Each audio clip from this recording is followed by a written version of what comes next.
So it's all for play for still. I think so. Do you want to bet against us?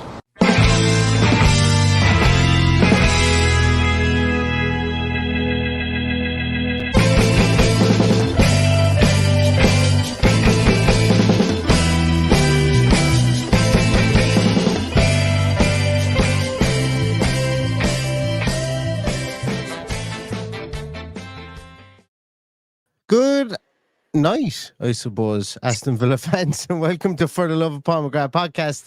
Thick and fast, as we've said before, and we wouldn't have it any other way. Before we get into this, talking about Wolves versus Aston Villa, because that's going to be the match preview, I just want to say, for anybody who hasn't checked out, we had a debut on the podcast earlier on today. Well, a proper debut, a full debut, a home debut, if you want to call it, today on the podcast today. Paddy and his son Stephen did a really good roundup of the WSL, the women's Aston Villa women's teams defeat to Manchester United, and also a preview of the game against Liverpool. And that's something we're going to do weekly. We're going to have a women's weekly pod as often as we possibly can with Paddy and with Stephen. I get a reprieve from podcasting for that one. I know you're all delighted about it, but if you could go and check that out, you know, as I say, it's nice, and it's nice to support the women's team. And I know there are other podcasts that do stuff on the women's team as well. But you know, this is it's Paddy, yourself, and Stephen are extremely interested in it, and you did a great job today. So thanks a million, and everybody should go and check it out. Yeah, we got a good reaction. We got a load of messages today saying well done for highlighting the women's game. It's something that has been close to our heart over the last few years, because me and him have kind of had an extra game to watch in the weekend together. So I think if anybody is wearing claret and blue with an Aston Villa crest on it, I'll watch it anyway. But it is because of the lack of coverage of the WSL, specifically Aston Villa. A lot of other podcasts have tried, and it's just kind of fallen away. There was one specifically for it, it's fallen away. So we'll endeavour to do our best. If somebody else comes in and does a better job, we'll leave them at it. But we will do our best to bring as much coverage as we can to the game, because they deserve it. They absolutely do. And like, this is the best Aston Villa women's team that I've ever seen. You know, so it's something that should be highlighted. And only for an absolutely scurrilous refereeing performance last week, they would have at least come away with a draw against Manchester United. So, you know, there is that. Paddy, if you like Paddy's rants about referees, you'll get to hear them all again about the WSL. I thought I went nice and easy on the referee. I didn't. No, you did. In fairness, but yeah, no, listen, and it's just something new. It's something that Paddy came to me with during the week, and I said, yeah, have at it. You know, whatever, because it's I don't have the knowledge to talk about it. And I don't want to be fraudulently talking about it either, but it does need to be spoken about as well. And people do need to people want to have have something about the women's team as well, because you know, it's one club, it's one team, and it's one venture to try and rule all the leagues, I suppose, really. So it's really good to see.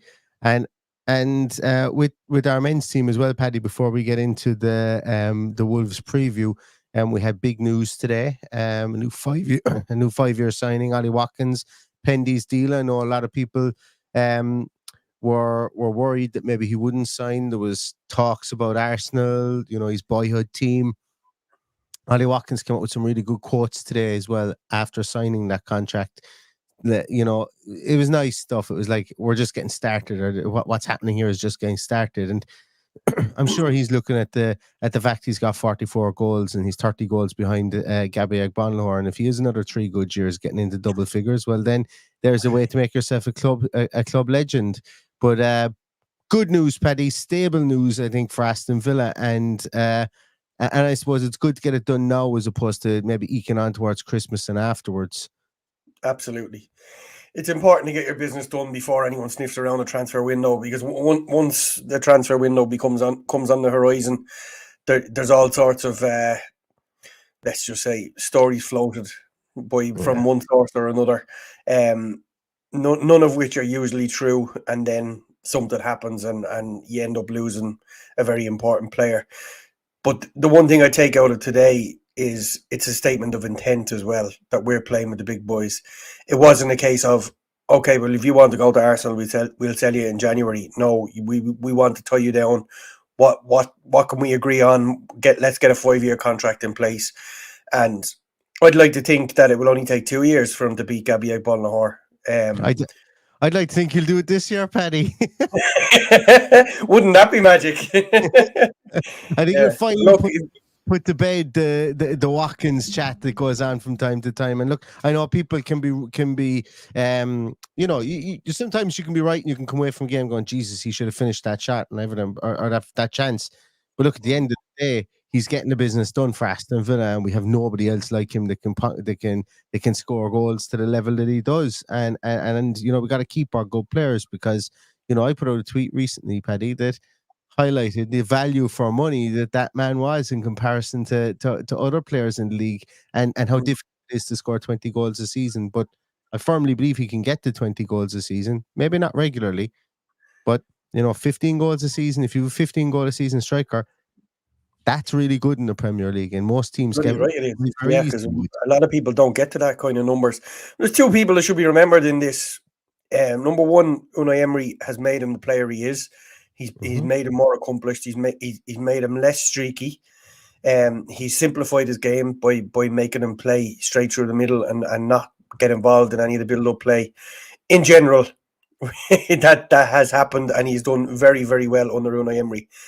And also Mark Holmes, who has been on the podcast a few times from the Aussie Villains podcast, he said to me today, isn't it amazing that the spine of our team is made up from Dean Smith signings? Emi Martinez, Tyrone Mings, Ezri Konsa, Ollie Watkins, John McGinn, and they're all still there, and they're all performing out of their skin. So big credit to obviously Dean Smith, who would have nurtured him before he came to Aston Villa as well. So he's a long association with Ollie Watkins and indeed Ezri Konsa. So hat tip to them two managers, that were number one, who has brought him through and brought him to Aston Villa, and number two, who has made him an even better striker. Yeah, absolutely, 100%. And like, you can see that Ollie Watkins enjoys playing for Unai Emery. Look, you just have to look at his goal scoring record under Unai Emery. He enjoys it, and it's not like for years Spurs kind of were the team that funneled everything through Harry Kane, and then yes, they had their odd season where Son came in and scored 20 goals or whatever, and took the baton. But a lot of the time, Spurs have funneled a lot of their goals through Harry Kane, and sometimes you just need that focal point to be able to do that, to win you 4, 5, 6, 7 games that through their goal every season. Now, I haven't done any of the maths on how many of Watkins' goals have actually won games and so on like that, but it must be. Sorry about that. Yes, Scott McGinn was Steve Bruce's. Yeah, I realized it as soon as I said it as well. Like it's good to have that focal point. It gives the stability backwards as well, if that makes sense. Midfield get to like, they're confident in him. Okay, if I can get him the ball in these positions, at least I know he's going to work his socks off, or at least I know I might get the ball back, so I make that run towards him. Or if I cross the ball in there, into a certain area, I know he'll make an effort to get there, and it's just all about familiarity. And having that striker up there. Would I like another striker in the team as well? I absolutely would. But Ollie Watkins is here to stay for the next 5 years, hopefully, and longer. And I'm all for it, because, as I said before, I'm the conductor of the Ollie Watkins fan bus, and I always have been. So well done to the club for tying him down. And actually, do you know what, Paddy? Sorry, I know I'm getting a bit of a rant here now, but from time to time we see on Twitter and we see places whereby, and it was actually one of the reasons why I put up the tweet about him being massive value for money. I was kind of poking at, sometimes we kind of look and we go, is this person worth 175 grand a week? That's the rumored new wage for Ollie Watkins.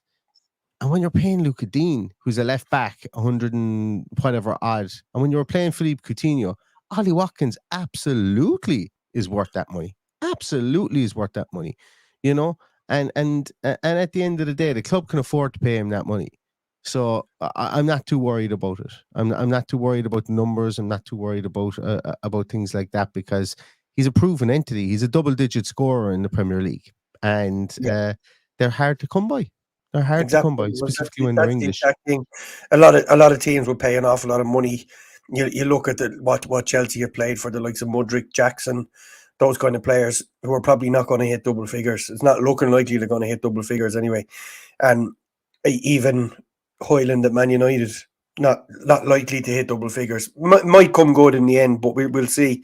So to get him in the manner that Dean Smith did and pay a decent fee for him, and now what are we 4 years into that? He's just a top player in the Premier League, and look. I'll hold my hands up and say I didn't believe in him for long periods of time. Absolutely, I'm entitled to that opinion. I can get it wrong. I get it wrong on many occasions, but the moral of the story is, if you stick with it, if you get behind players, they will perform. A manager will come in and see something in them and make them a better player. If not, they're out the door. So I saw another tweet today, which was basically listing, I think it was Roy McKeown from, or it might have been Luke Robinson actually from the Up the Villa podcast, listed all our list of recent scapegoats. And most of them have come good. So I'd love if people just laid off Tielemans a little bit, because I know it's irking them a little bit that he had said something on international duty, and I keep saying it was probably taken out of context. Tielemans didn't become a bad player overnight. He will come good. We will probably see him start on Sunday if Kamara is not available. So we need to get behind what we have at this stage, because we got out of jail last night. Absolutely 100% got out of jail last night, but that wasn't any individual's fault. It was just a little bit of a disjointed performance with so many changes, and that's going to happen until we get used to it. So the most important thing is we come out with a win. We just get behind the players now, regardless of who's out there, and just cheer them on to do their best, basically, because the stuff that goes on social media and podcasts and stuff like that, and the rhetoric around them does affect the players' mentality. So I know it's difficult for us when things go wrong. We try to call them out when they're good, when they're bad. We try to be as measured as we can. Sometimes we can't be. So apologies if that happens. And look, it has happened to me in the past with Ollie Watkins. It happens to me regularly with Robin Olsen. But these are our players. We own them. We need to get behind them. He said, "I don't even bring up Haley anymore." I know. I brought him up last night, and the reason I brought him up last night is we've persevered with him for 2 years being flaky. So for 4 or 5 games to be bailing in on Yuri Tielemans, I think it's very unfair. Yeah. So we just need to give him. And that's where I kind of come in last night, because I was the one who was detracting from the Yuri Tielemans conversation last night. Now, and that was something I've actually written down here as well, that I went away after the podcast last night, and like as I sent out a tweet afterwards, it goes, emotions were high. Sometimes you get high and you get low and lows, and 95th minute winners will always bring something out.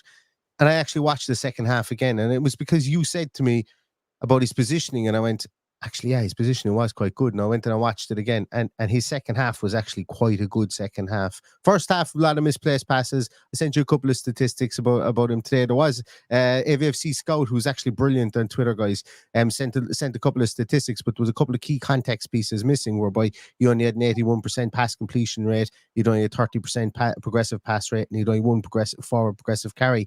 And I kind of sometimes I needed to go back and listen to what I said in the preview show, because I actually nailed it in the preview show, if I do say so myself. The man needs rhythm. The man needs to have a structure. He needs to play within the structure. I spoke about how the 6 is really important to him, in how he can play and how he can go forward and everything like that. And I suppose when you saw more stability come in with a Douglas Luiz beside him, albeit that Dougie didn't play as a 6, the stability alongside him actually in the second half made him play an awful lot better. So my ire, I suppose, that his misplaced passes yesterday to Yuri Tielemans was wrong. And on second viewing, when you look back at it through a clean set of eyes and you look at it and you go, actually, he's in the right position there. That wasn't exactly a bad pass. Yeah, he tried to pass it through that player there, but you can see what he was trying to do. That's That's just Yeah. football. Sometimes you see it wrong and then you see it right again. And look, And to be fair, we go straight after the match, and and I've said it many times, I don't like going straight after the match, and the reason being is that everybody is just flying on either they're on emotion or they're on a downer. So you can say something that's been taken out of context. And the point I wanted to make last night was that yes, the misplaced passes were highlighted, but we have to take into consideration that we were playing against a team who virtually parked the bus. So when you park the bus, there's a lot more chance that you're going to cut out those passes, which is effectively what was happening when he was trying to pass into the final third. Mhm. So yeah, high emotions. We like that you mentioned Leon Bailey there. I never got to finish a point a few weeks ago, and I got absolutely hammered for what I said. And that's fine. You can hammer me away all you like. I don't give a shit.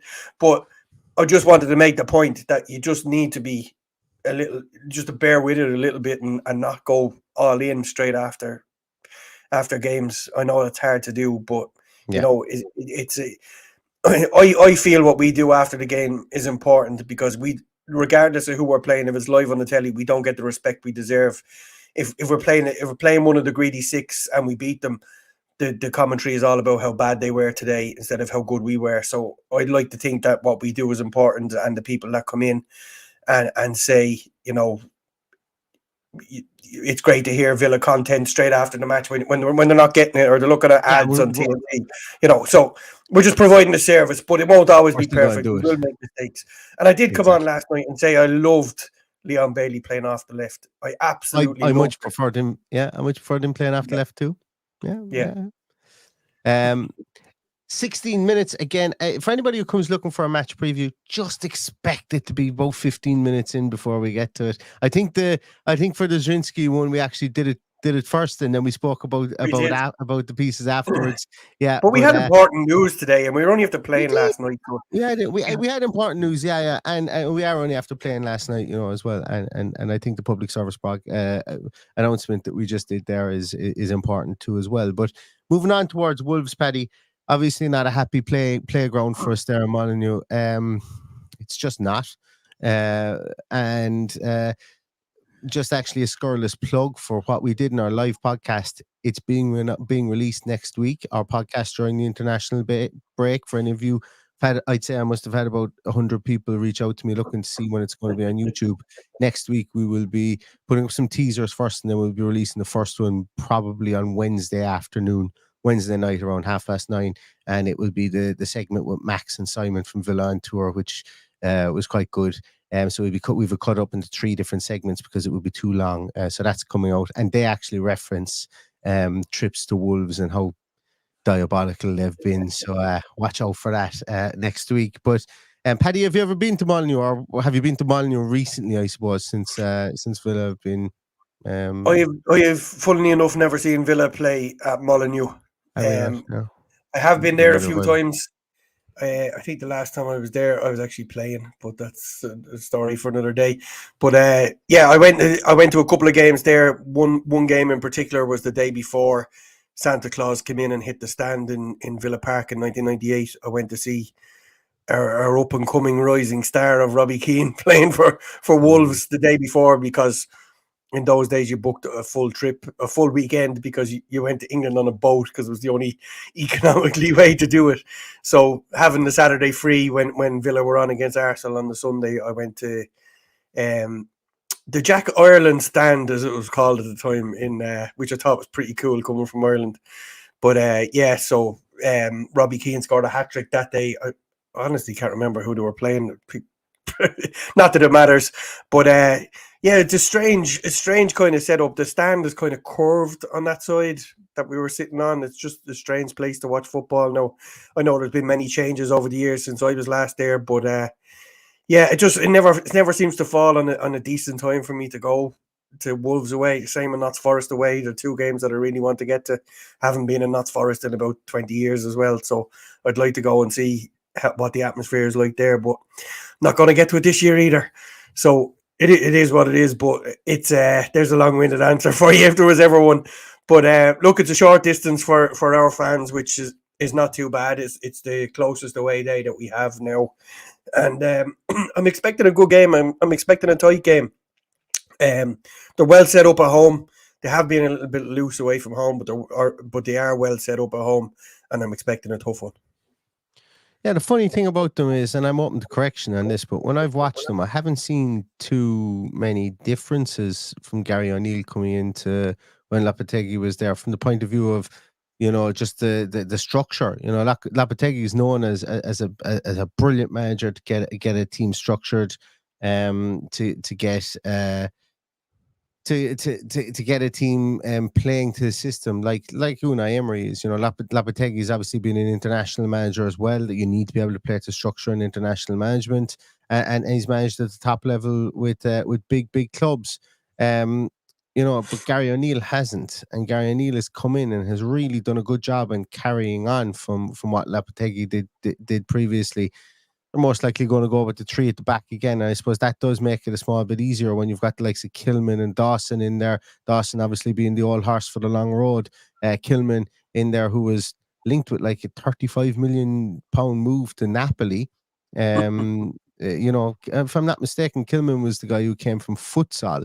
He was spotted playing futsal and was given a contract with somebody and then moved on to Wolves. I could be wildly wrong on that one, but it stands out in the back of my mind. And Dawson, and then obviously in midfield they've kind of retooled their midfield there with Lamina, who's a fine player, and Gomez in there in the middle of midfield, and then up top they've got the three guys. They've Neto, they've Cunha as well, who came in last January, and He Chan, who scored recent as well. Yeah. So it's a team like we talked about up the middle being solid for us and being something that we can build from. Their back three gives them that. Yes, the two guys in midfield are a newer partnership. Lamina, I think, is a fine player. I think he's somebody who's come in there and they're really, really happy with him. Then obviously those three guys up front are really, there's big money being spent on Cunha and Neto. Obviously, people are eyeing him up. Aston Villa rumored with a bid for Pedro Neto in the 30 million. So they've got talent. They need more of it. They need more strength and depth in the bench. I think like ourselves, I suppose, really, but it's certainly not a gimme when you go to Molyneux for us, and it isn't really for many other teams as well. Michael Huggins said he was there many years ago and got arrested. I'm looking forward, Michael, when we sit down and eventually you have that Coca-Cola and I have that nice pint of Carling, we can go over this story. You can tell me all about it. Look, they're as I said, at home they're a different animal than they are away. I've watched them a few times this season. I sat down to watch them last week, and if they had been beaten by Manchester City, I would have won the last man standing. And as a result, I lost it. So why I back against Wolves or back Villa in these things is beyond me. But so they cost me my win in the last man standing after holding on to Man City for weeks. So so I hope we go and bloody beat them at the weekend. But they are well organised. As you say, Gary O'Neill has come in and literally all he could do was steady the ship and keep the same kind of style of play coming in, and done a decent job. They're a decent, well laid out side. They will cause us problems going forward. But I still think we should have enough to go and give them a rattle at the weekend. Albeit, and we'll get onto it in a second, there's a couple of injury doubts. So with that will ultimately decide how we set up at the weekend as well. If I'm not wrong in saying, Paddy, and let's hit that elephant in the room right in between the eyes. Am I not wrong in saying that Kamara and Diaby are expected to train tomorrow, or we're expected to train today? Expected to train, but whether that's enough to actually play is who knows. We know JJ Ramsey is out. So that's unfortunate. We haven't heard the extent of the injury. There's a lot of rumours going around that he broke the same bone. We said this in our preview the other night. It's highly unlikely. I'm hoping it's just tenderness around the injury, which happens after a break. So we'll wait and see exactly what happens here. And oh, jeez. Wow. Nathan, I hope you're not. Nathan. I hope you haven't broken open the Glenmorangie early, because if you have, Jesus Christ, Nathan. I wish you and Tally all the best. By the way, sorry for starting it with that. That is actually mind blowing, Nathan. Holy sugar. I wish you all the best tomorrow. Absolutely all the best. For those of you that you guys don't know, Nathan's wife to be, Tally, reached out to Paddy. Was it reached out to you?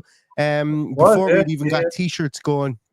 At one stage, and asked us if we could do a shout out for Nathan and if we had any t-shirts on sale. And it was actually that was the impetus to get us to actually maybe go, oh, maybe we can have some sort of merch. And that was some time ago. So she's definitely a keeper, Nathan.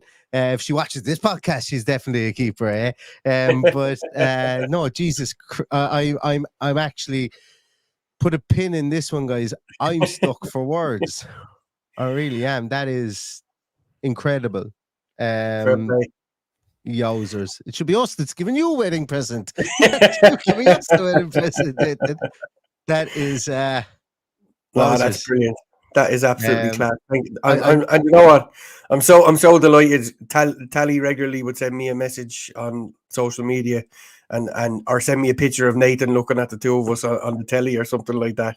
So I know Nathan is a big fan of the podcast, and I wish you all the happiness in the world to you and Tally, and I hope you have an amazing day tomorrow. I know the weather is supposed to be good here in Ireland. Wherever you are in the world getting married, I hope you have the most fantastic day, because the two of you deserve it. Fair play to you. Absolutely. I don't even know what I was saying prior to this. I was rambling about that. That's one way to get me to shut up when I start rambling anyway. So he said we're a huge part in Tally's early Villa fandom. So thank you so much for that, and we're delighted that you can convert your wife to be a Villa fan, because that's what we all hope for, and we can have an easy life if that's the case. I can never understand these people marrying Man U fans or Blues fans or anything like that. Nathan, if you can give me any tips on how to convert my significant other into being an Aston Villa fan, I'll gladly take them. That's for sure. Aston Villa is to her is somewhere that they go for Love Island. That's what I've been told. So it's anyway, that's amazing. Thank you, and all the best for tomorrow. I really, really hope you have a fantastic day. It's hard to go back to words, though. I genuinely am. Well, I think we were talking about Diaby and Kamara. We were talking about the injuries. Yeah. The injuries, yeah. I think if they're going to get them out in the grass, I can understand them not risking them in Europa League. I could see potentially one of the two of them playing tomorrow. For me, if either of the two of them have to play, it's Diaby. But they never really said what was wrong with Diaby, whether it was a hamstring injury or whatever. So there was never a confirmation of what his issue was, and it looked like he pulled up. Whereas Kamara's was a bang of some sort. So I'd imagine Kamara is probably going to be more available than Diaby tomorrow, which is a shame, because I think we missed Diaby. Well, I don't think we missed Diaby. I know we missed Diaby, and his pace up top. But someone, Paddy, who, if I'm not mistaken, came back from injury for the under-21s tonight, is young Tim. Young Tim, yeah. I could have told you a lot more about that, but for some reason, the Aston Villa app wouldn't allow me buy the match pass or renew my yearly subscription, which I need to work out. But it's so young Tim came back and played tonight. We don't know how long. I don't know how long he lasted, but it's great to see that he's back on his feet and getting game time, because he made the decision to keep him around the team rather than send him out. So he obviously has a good respect for him and high hopes for him in the future. So it's great to see him back playing, and we look forward to seeing him being included in squads. And who knows, maybe playing at the back end of this group stages and getting some game time. Yeah, as Adam says there in the chat, 60 minutes today. Like, it was a strong enough team that Aston Villa seemed to have out today. I don't know what the final score was. It was 1-0 anyway. 1-0 to Villa. Yeah, 1-0 to Villa today against Hull. Teddy Rowe's goal. But some Kellyman played there as well. That probably means we don't see him on Sunday, although it could, depending on injuries, we could still see him on Sunday. But it's good to see Tim back. It is good to see Tim back on the grass again, playing football, because it was interesting, Paddy, like, because everyone was interested to see him in the preseason, and then he got injured, and then no one mentioned him like for weeks. Not like in the fan base, but no one from the club mentioned him for weeks. And then it was like a case of, oh, he's injured. No one ever found out what his injury was either, Yeah. and that's fine. I don't care. I don't need to know what a player's Oh, injury is, because in fairness, I put the blame on a lot of the journalists that don't ask these questions. Like a lot of them go and ask the most mundane questions on a Friday when we want to know, where is Tim Boonham? Where is Kamara? What's the issue with Jacob Ramsey? Ask those questions straight out, and you get a lot more respect from me anyway. Sometimes I just listen to those pressers and go, what the hell? Who sent this guy in to ask that stupid question? It was worse under Gerrard, because they'd like to ask him about Liverpool more than Aston Villa. But yeah, it would be nicer if we got those answers. And in fairness to the club, they don't really have to come out and start listing off who's injured here and there.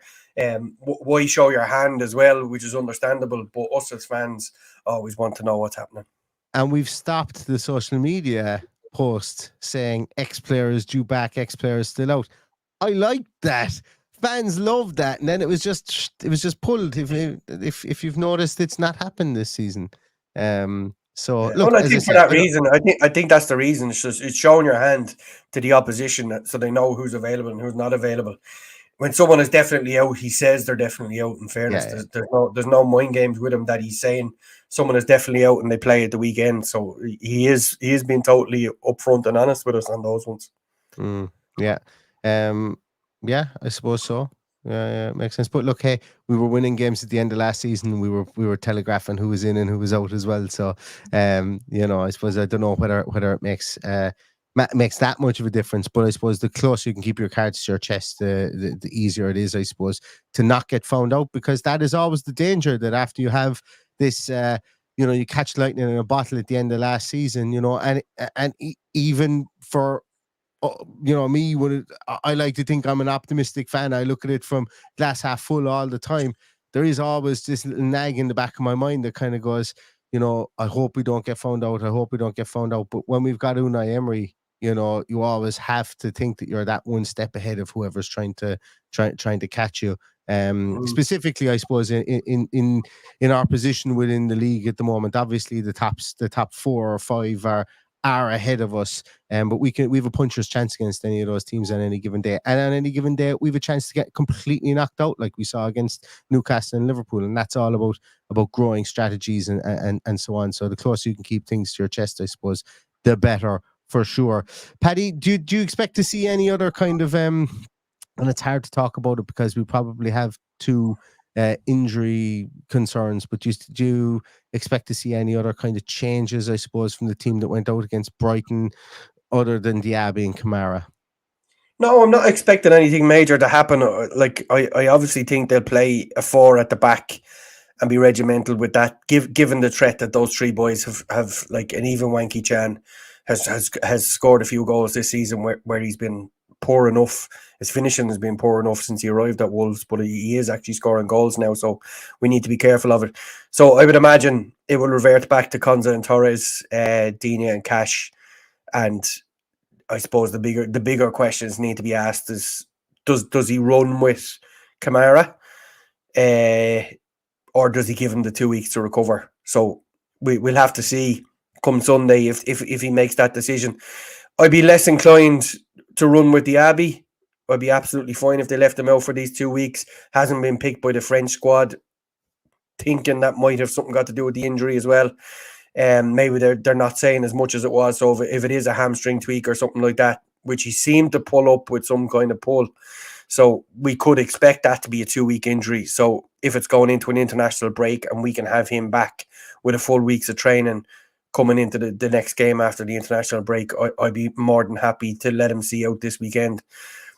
Bearing in mind as well that we saw Zaniolo playing off the right and looked comfortable enough, albeit in a very congested defence last night.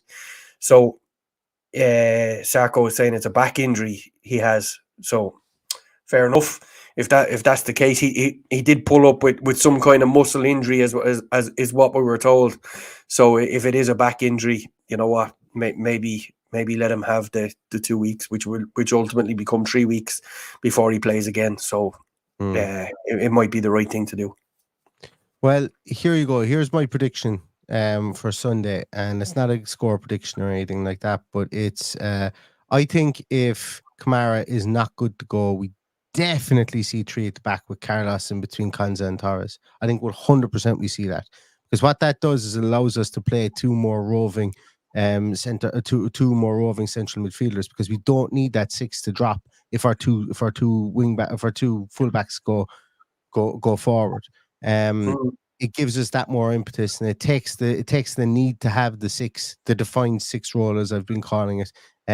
It takes the absolute need for that. You still need someone to stay at home in front of the guys there to be able to marshal and to run into the centre or run into the full back position on the opposite side of play, or to get close to it, to have that opportunity to be able to mind the back post. Essentially, is what I'm getting at. Albeit they won't be minding the back post, but you know what I mean.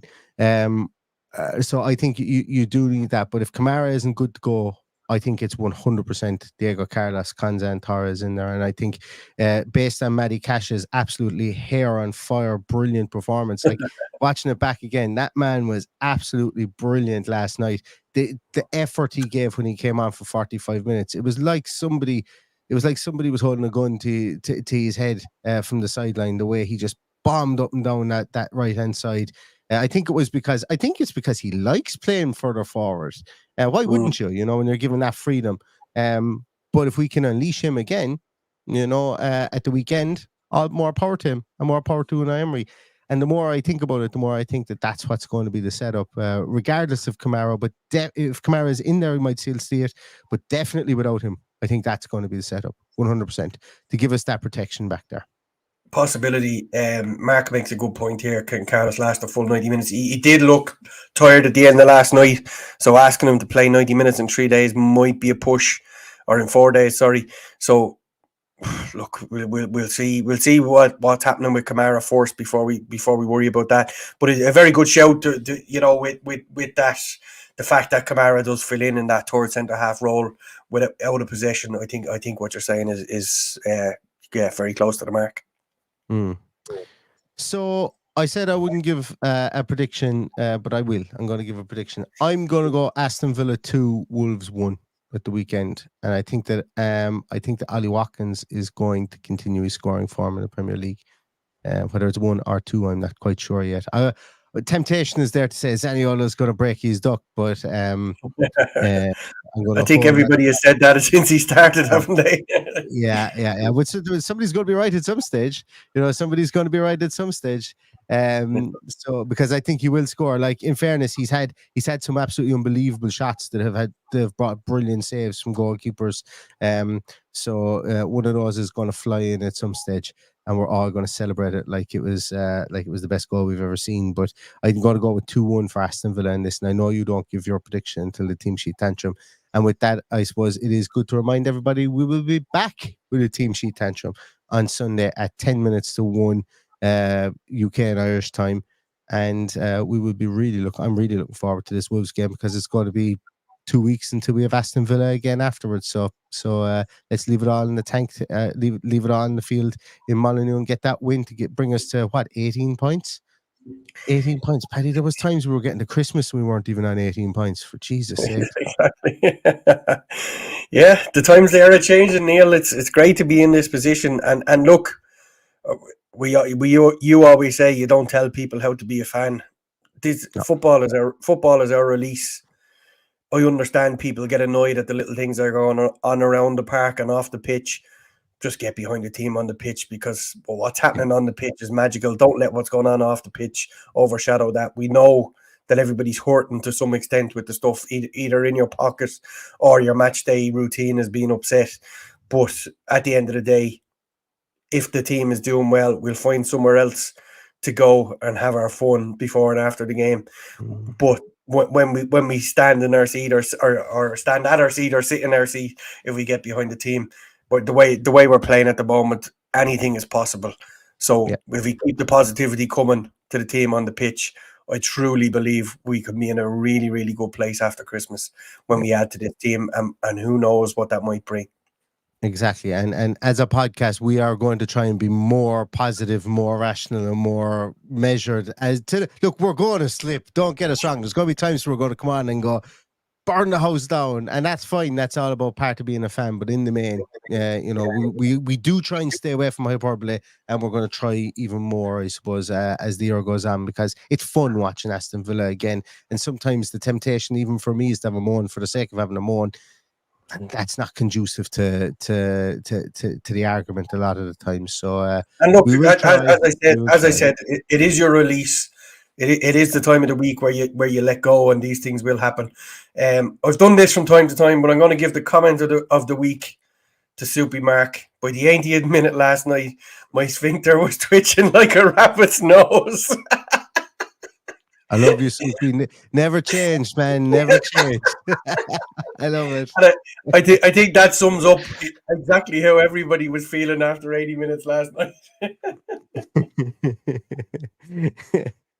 I think that look, you can't follow that. You just can't follow that. So with that being said, thanks so much everybody for watching and for listening. As always, we don't say it half enough for the great stuff you do for the podcast. The reason we could keep coming back is because you guys are the best chat. You're the best crack in all of poddom, if there is such a thing. So thanks a million for giving us your time. As I said, we will be back with Team Sheet Tantrum on Sunday, and a final whistle post-match pod as well.